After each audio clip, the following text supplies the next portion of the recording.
Morning, everyone. Thanks for joining us. And again, we'll be talking more about uh, Airflow's new task execution architecture. So, yeah, let's start. Cool. So, starting off with what's the problem with Airflow 2? Definitely, problem number one, task can talk to the Airflow database. So, nobody wants to poke a hole in their firewall, right? To run Airflow tasks trying to poke through and do whatever with the database. So that's the first problem.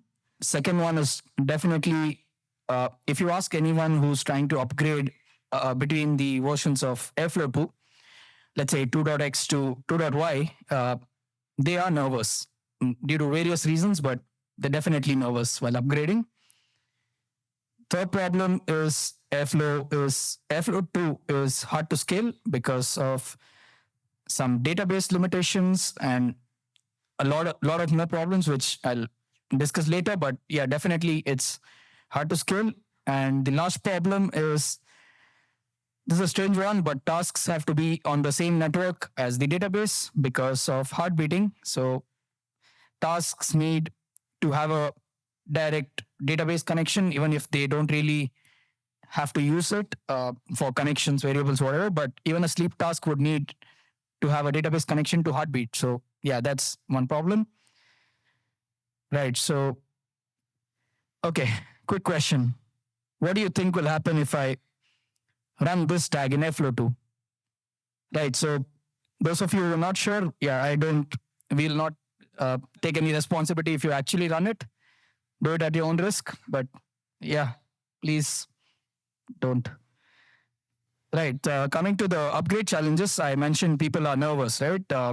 Between 2.x to 2.y.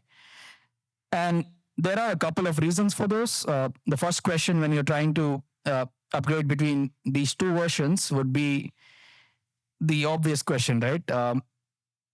Breaking Airflow is secondary, but will it really break my jobs? Will it affect my business? Will my day to day get messed up? So that's the first question everyone has in their minds before they perform any upgrade, be it your iPhone upgrade, Airflow is secondary, right? So there are a couple of reasons for this. The first one is because if you've seen the Airflow 2 DAGs, you tend to import from the entire code base. What do? You do from Airflow.models import DAG models. So it's tightly coupled and the DAGs are authored using the entire code base. So it's an obvious reason to worry. Similarly, on the execution front, workers use Airflow's shared code base again to run tasks. So in case you upgrade, you are kind of in a state where the code base is changing. So workers will kind of be in a state where they can experience a downtime, which obviously none of us want.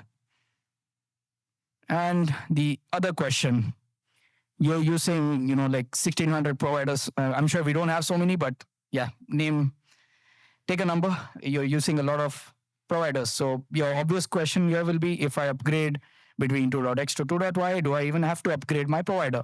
Maybe I'm not in a state to do it today, but that question will always pop up in your head. This implies that when there is an upgrade, which is, in other words, change to the code base, DAG authors are impacted. And I can't guarantee how many of your DAGs you have to change, but I'm assuming most of the DAGs now with Airflow 2. And workers and scheduler, this ties you into another constraint, which is workers and the scheduler must be in identical versions, if not same. And the last problem, scaling challenges. This is a simple graph of database connections on the y-axis, number of concurrent Airflow tasks on the x-axis. So this is me being very, very lenient. It's a linear graph, but you can go crazy here. This is when your task is not doing much. Even a sleep job would consume at least a database connection. So that means that every database every task, obviously, if you want to access, connections, variables, and similar stuff, it can create database connections. But even if it is not, n tasks will at least need n DB connections because of heart beating, as I mentioned earlier. So this leads into a situation where DB becomes a bottleneck to your scaling journey, which is not a great thing to have. So with those problems in mind, we moved on very bravely into the new world of Airflow 3. Just to recap very quickly after the keynote, this is the architecture, right? So there are a couple of changes of note here that I want to highlight. So the first change is this component, the API server. There was no API server in Airflow 2. There was a web server. Now that web server is replaced by the API server, and it's a fast API server with two applications running in it, the core app and the execution app. The core app does the stuff which web server did in Airflow 2, which is serving the public REST API as well as the UI, JavaScript UI. And the execution app is a new application which now provides an API or an interface for Airflow workers to communicate with your database. So there is no direct DB access, as we have stressed enough about it. So this thing works through this arrow known as the task execution interface, and workers can communicate with the Airflow database only through the task execution interface. And the other thing here is the user-defined code now uses an API server. The user-defined code either can run in your worker or your DAG processor or trigger, right? So it uses either the API server directly or a flavor of it in terms of an in-process API server to talk to your Airflow database. So that is the only way it's going to ever talk to the database. Yeah, just don't worry about the terms here. These are new terms which you haven't seen before. It's okay if you are getting used to it. These are the terms that come in with Airflow 3. So the API server, as I already mentioned, the interface between the API server and the worker is your task execution interface. And Task SDK is like a really lightweight package that will install on the workers. You don't have to have the whole core setup installed on your workers anymore. And this will be the only lightweight package that will be installed on workers to enable them to talk to Airflow, which is Airflow core now. With that, I want to touch upon the goals we had in mind while we were designing Airflow 3. So the first goal, very obviously, forbid tasks from accessing the database. The second one, your upgrade problems, right? So workers should continue to execute the task without a code change when your Airflow core or your deployment is upgraded. And the last one, this is more like a Christmas gift, because once you solve 1 and 2, you have an architecture which will help you to enable tasks which can be run in multiple languages. So with that, I want to give it to Ash to talk about goal number 1. Cool, thank you. Yes, so tasks without direct database access. Kind of like the obvious way of doing this, pretty much the only way, is an API. So going back to this diagram, you're probably going to see this about 17,000 times this week, and it's going to be burned into your retinas. Everything, asterisks, everything on the green side, the right-hand side, so the trigger, the DAG process, and the workers, that's all kind of like the client. And on the server, you've got the scheduler, you've got the Airflow call, and you've got the API server. This is just kind of background of like the mental model we are thinking about. We kind of got the server, which is the Airflow scheduler, the database, and the API server, like the core functionality of Airflow, and then everything on the right-hand side is user code or user code adjacent. So it's not to be trusted. I don't know about the rest of you, but I don't trust the code I write, let alone the code that everyone else writes. So what is the Task SDK? This is kind of, you heard it mentioned a couple of times. It is designed to be a lightweight package by lightweight, what we mean here is we're not there yet, but our goal is you do not need to install Apache Airflow on your workers. That pulls in, I don't know, lots of Python packages, lots of dependencies, lots of risk of versioning hell. The Task SDK is the long-term goal, by which I mean Airflow 3.2, 3.3 kind of time, is you will be able to run workers with whatever worker you're using, the SDK, and the SDK pulls in on the order of 10 packages, whereas Airflow pulls in hundreds of packages, most of which you don't care about on the worker. They're all to do with like serving the API or serving the scheduler, and it's just like, it's bloat and it's increases the surface areas of risk. So lightweight, it is as small as possible with dependencies. It also kind of, as Catch and Amogh mentioned in the keynote, it gives us a well-defined place to put the public API of things that you are allowed to touch as a DAG author. So in short, it is anything in Airflow.SDK directly. You can use it in your API, and we guarantee it will work. So there's now a clear-cut answer of what can I use without worrying about breaking anything in Airflow.SDK. However, if I went out and told you all that to upgrade to Airflow 3, you would have to rewrite all of your DAGs in existence, I would be laughed at. There are compatibility shims. You don't have to change your DAG code. A DAG that works on Airflow 2.10 should work on Airflow 3.0. You'll get warnings about things, but it will work. So like, there's a better way of doing it. There's a way of going forward, but you don't have to change it today. You can change it 3 months' time from now. And the Task SDK is versioned independently of Airflow core. So we kind of mentioned this a couple of times. We have Apache Airflow. So this is kind of like the nitty-gritty details of the Python packages itself.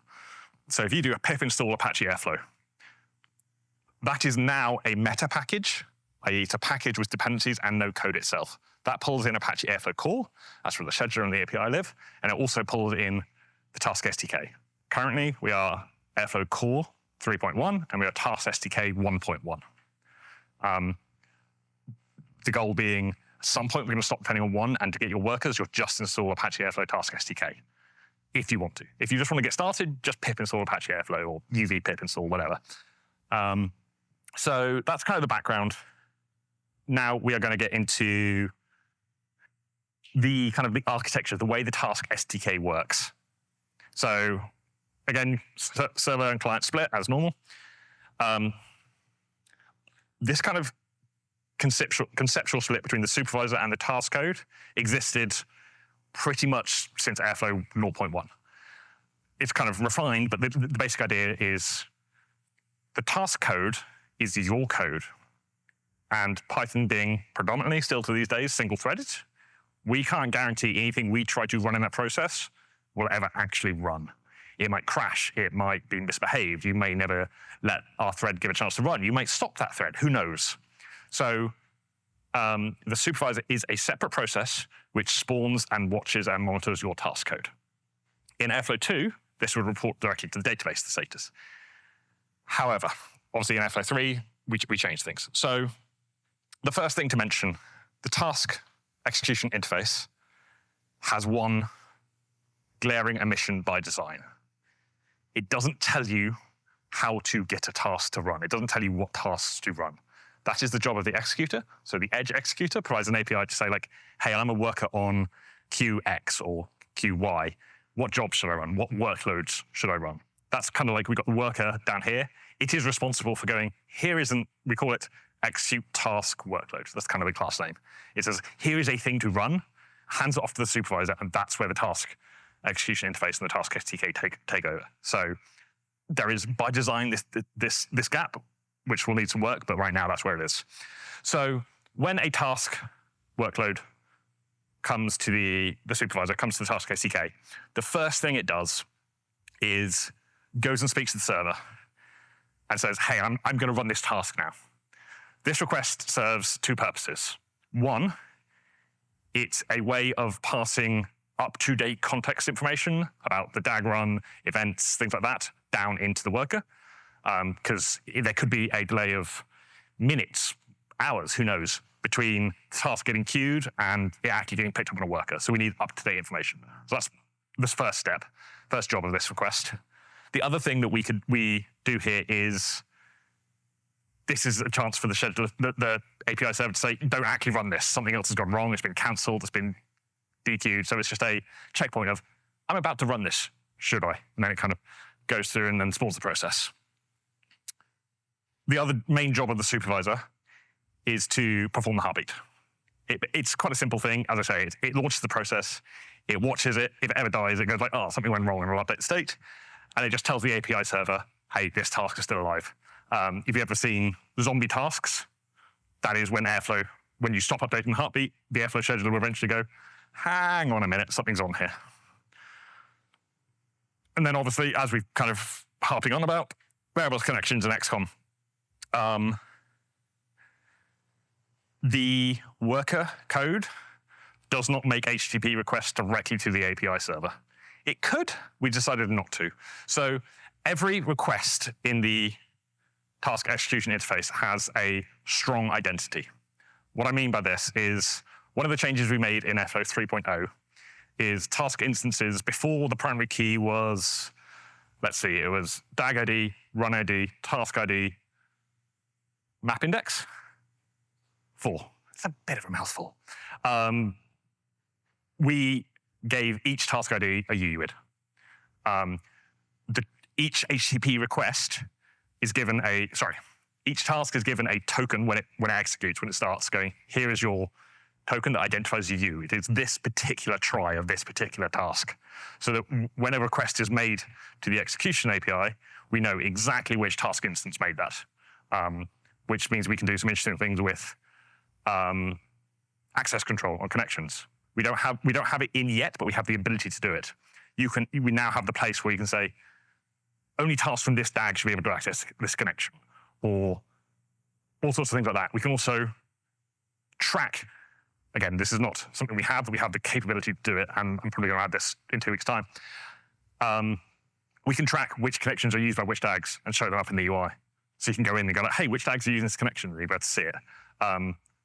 So that's kind of it. And to come back full circle, the supervisor has this token. Since it's already making these HTTP requests, it is what is responsible. So there's a couple of like nitty-gritty details. There is a Unix socket between the supervisor and the task code. It sends a message, the supervisor picks it up. If you're getting a connection, it could go to a secrets backend. S3, secrets manager, HashiCorp Vault, file on disk, whatever. The supervisor is the one responsible for all of that. This is also kind of where the secrets cache will be and things like that.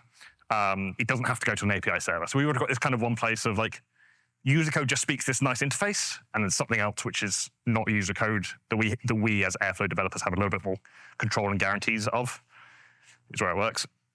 The other responsibility of the supervisor is to write task logs. If you ever had the misfortune of looking at the logging setup in Airflow 2, it was baroque. It was difficult to work, but basically there was all sorts of hacks and stuff. In Airflow 3.0, tasks now always write JSON logs. All the things in the UI, that is the UI rendering the JSON into a nice format. By having everything as JSON, it just means you can do a lot more things.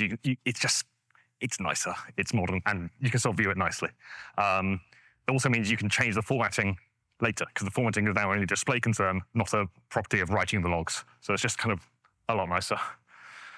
And then obviously the kind of the final, air quotes, thing that we do is update the state. So again, this is just another request. So it's like, if your task wants to put itself in a retry, it tells the supervisor, hey, I want to be in a retry, or a defer, or a failure with an error message. And then the supervisor posts it on as a patches it onto the API server. So this is just kind of an example of the flows. These are not all of them, but these are kind of most of the interesting ones. And I will now hand it back to Amogh. Okay, so yeah, coming back to goal number 2, which is to support older workers. So it's all happening over HTTP. So obviously there has to be a layer for automatic migration because, yeah, who wants to deal with the headache of not having it? So even before you go into how we did it, let's see what happens if you don't do it. So let's take a very simple example, which is let's say you went to the session and went home and upgraded your Airflow core and your workers. So uh, the semantic versioning was supposed to be 3.1 versus, let's say, 1.1 by default, but you let your worker stay on 1.0 and you bumped up core to 3.1, and you have a task written in your DAG, which is to get the version ID and task ID for, let's say, this particular task. Doesn't matter which one, but you have this a task and it's expecting a response of this format where you can see the highlighted portion, which is it's expecting a version ID. But 3.1 was a release where you could refactor, so you did. And you changed it to DAG version ID because it's, yeah, semantically better. And that's what the API server returned. Now what happens? The worker is expecting version ID, API server is returning DAG version ID. Big bang. So that's why you need some sort of layer that can help you with this. So what are the common approaches for this? The first one is, super layman one, which is have multiple deployments, run separate instances of your entire applications for different versions. Obviously, very expensive, very hard to maintain, but you get complete isolation. But yeah, that's not good enough. Second one is to duplicate your endpoints, which is trying to do this, creating separate URL paths for each version. Yeah, we can. It's very clearly not scalable. We can't do this. So now comes slightly better options. First one is schema only migration, which is, let's say you have an API where between V1 and V2, you had a user ID field in V1 which was renamed as ID field, and in V2, and in V3 a new field was just added to your API response. So this is another example where you have your business logic is here, and then based on the consumer version, which is the client version, you kind of transform it. So if you're in a situation where you're just developing your stuff and you have, let's say, 100 clients talking to it, you can imagine how this would go, right? So it's a complex transformational change, which is really hard to scale and maintain. And the other common approach is something known as Stripe's method, which is transforming your response by concept of exit gates. What that means is each version defines its small gate, which is an exit gate that converts the data incrementally between adjacent versions. By that, I mean this one, right?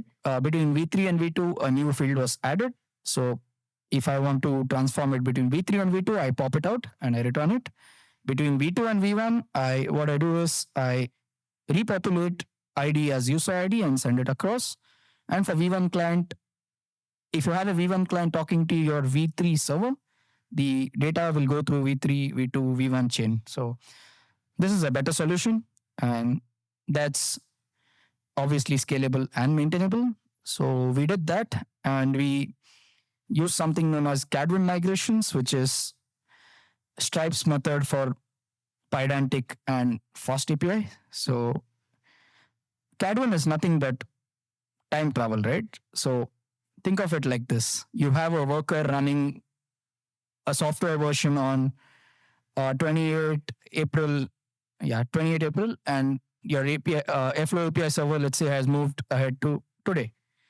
So when the worker requests for the same thing that caused a big bang earlier, what will happen now is the request will come to your API handler, and the API handler doesn't really care. So it returns a response on the version it is on. But now this goes through a layer, which is your migration layer, which is the Cadwin migration.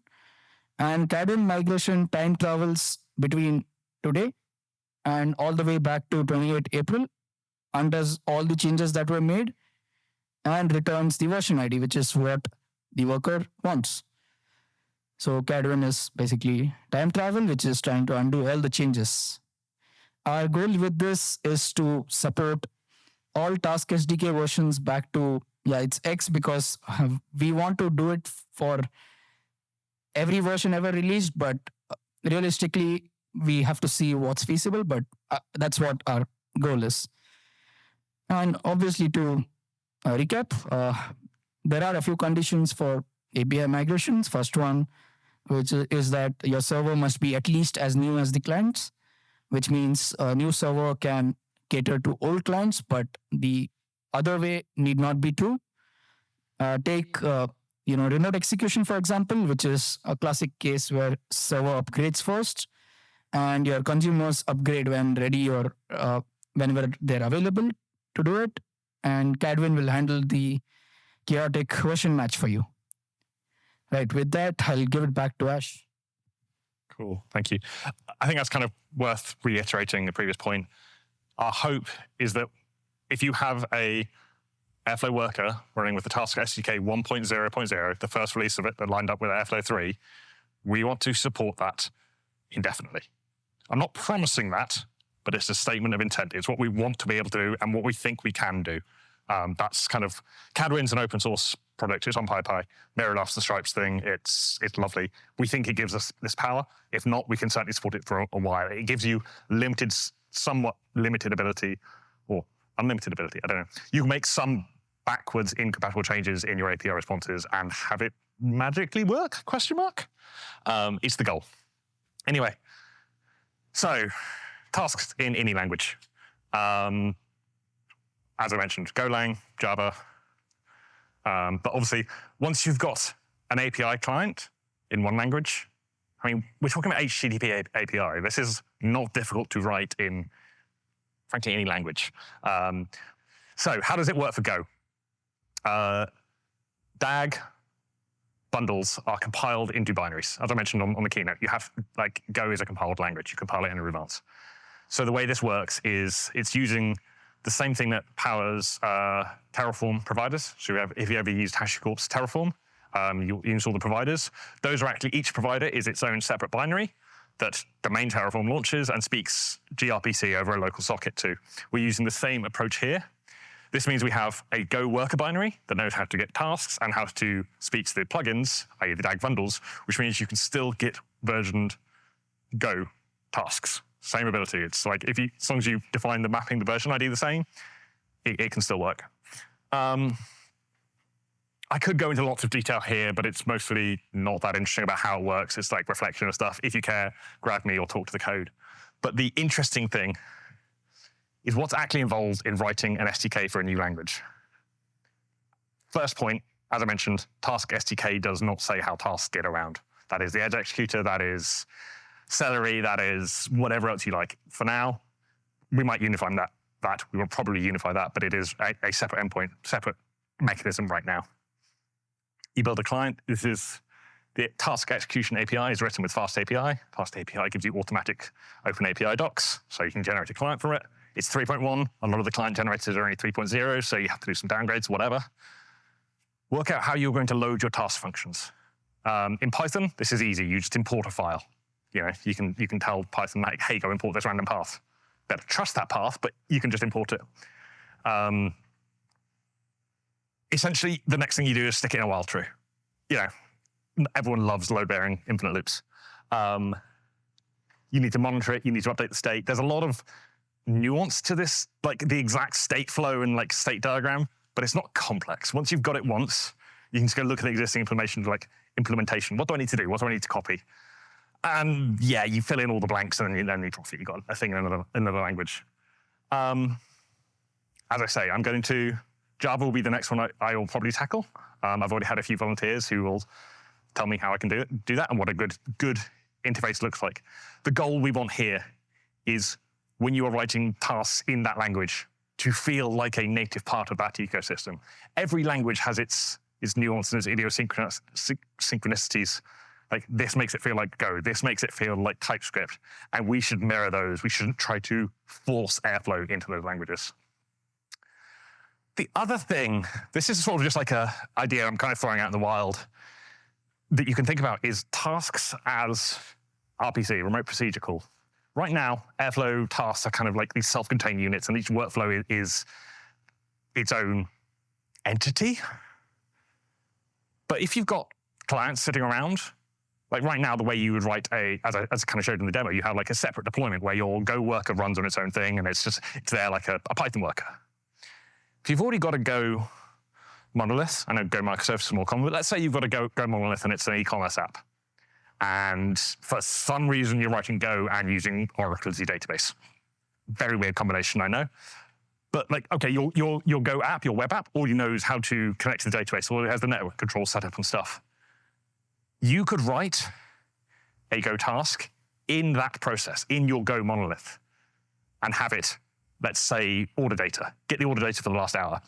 You can basically do like a function call. Like, I want to build up this analytics pipeline, have it call into my Go monolith, that will return the data. It's already using all your code, using everything that you've got set up for your application, and it can return the data.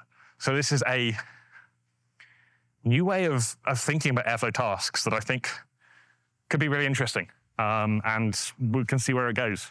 Obviously, at that point, you're in process, you probably don't have versioning, all that kind of stuff, but it opens up some interesting possibilities. And so that's it. So yeah, one orchestrator. We think Airflow is great. It's got things we want to fix, sure. But yeah, one orchestrator, any language, anywhere.